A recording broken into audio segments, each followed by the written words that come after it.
联合国大会昨伫咧美国纽约开幕，伫联合国大会总辩论顶头，咱台湾的友邦巴拉圭、贝里斯、秘鲁、瓜地马拉拢替台湾讲话，挺台湾加入联合国。毋是邦交国的捷克总统是公开谴责中国伫咧台海军事行动，支持台海和平稳定，也是头一天为台出声的非邦交国代表。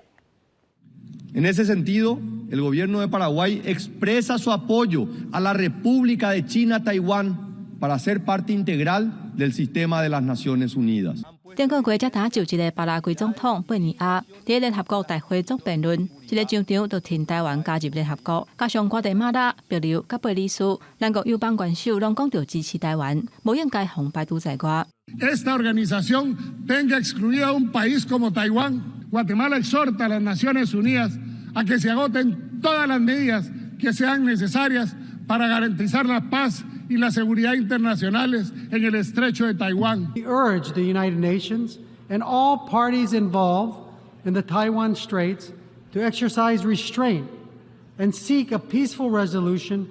to reduce tensions. 友邦嘛敦促联合国保障台海和平甲稳定。对台湾友善的捷克总统帕维尔嘛公开发言，谴责中国伫台海的军事行动，是头一天为台湾发声，非邦交国的代表。We deplore China's military actions which raise tensions in the Taiwan Strait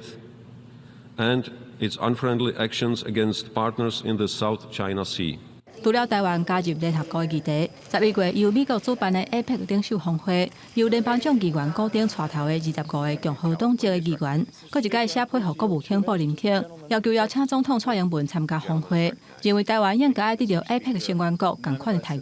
固定几个月进前，嘛发函讲过相关的议题，不过目前国务院并无针对这点做出评论。记者综合报道。